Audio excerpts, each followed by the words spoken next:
Hai, saya ASN BKN. Tahukah kalian, sejak 1948, Indonesia sudah memiliki lembaga yang mengurus manajemen kepegawaian negara. Lalu, bagaimana BKN bertransformasi saat ini? Karena SDM adalah faktor utama kemajuan bangsa, maka BKN mentransformasi sistem rekrutmen ASN dengan menerapkan seleksi berbasis Computer Assisted Test atau CAT sejak tahun 2014. Sistem ini menjamin proses seleksi yang adil, transparan, dan akuntabel. Layanan bagi ASN juga tidak lagi mengharuskan instansi untuk datang membawa berkas, karena BKN masa kini tidak membutuhkan tumpukan kertas. Ini sekarang eranya ASN digital. Proses ke BKN diusulkan melalui SIASN. Ini sistem berbagi pakai. Jadi, setiap instansi cukup menggunakan satu sistem yang sama dengan BKN. Bisa hemat anggaran negara juga kan? Buat kalian yang ingin mencari tahu progres usul NIP, kenaikan pangkat, status, pencantuman gelar, profesi, hingga pensiunnya, kalian hanya perlu mengakses akun MyASN.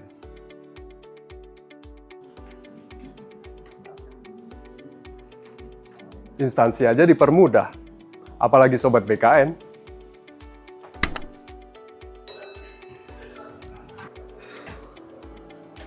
Kenaikan pangkat masa kini bisa diusulkan setiap bulannya. Jadi, kalau belum bisa bulan ini, tinggal diusulkan bulan berikutnya. Gak pakai tunggu lama.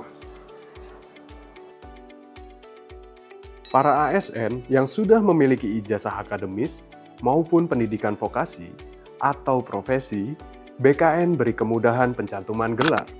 Jadi, setiap ASN tinggal menyampaikan ke instansi perolehan gelar yang dimiliki, dan instansi cukup mengusulkan melalui SIASN.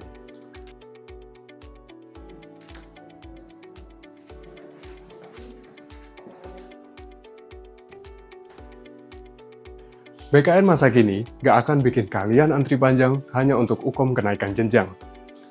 Buat kalian para JF kepegawaian, analis SDM aparatur, asesor, hingga auditor manajemen ASN, BKN sudah memberlakukan 12 kali UKOM dalam 1 tahun. Jadi, setiap bulan kalian punya kesempatan untuk mengajukan UKOM sepanjang tahun. Layanan BKN juga memiliki standar layanan maksimal 5 hari kerja. Lebih cepat, lebih efisien.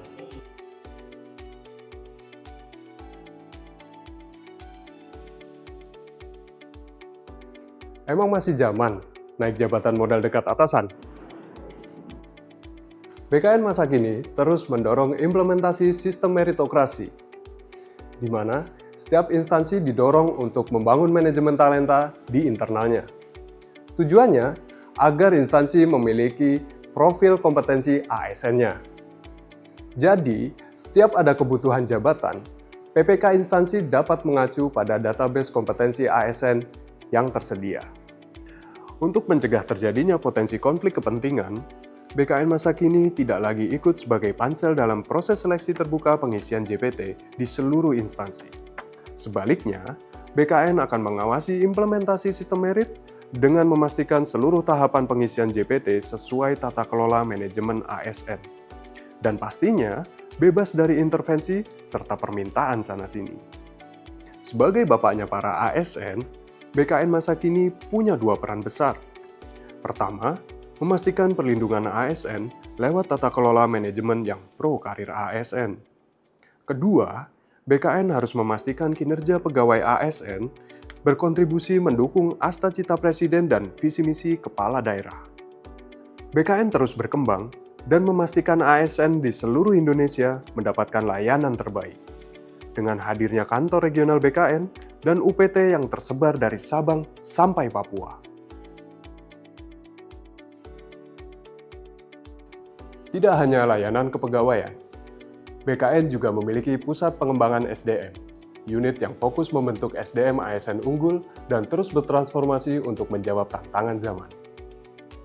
Dari sejarah panjang hingga inovasi yang tidak pernah berhenti berkembang, BKN berkomitmen menjadi mitra terpercaya ASN.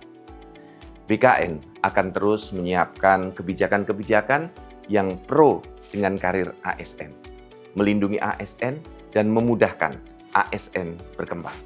BKN juga akan terus mendorong ASN Indonesia bergerak profesional, maju, bermartabat, dan bekerja sehingga berdampak luas untuk bangsa dan negara.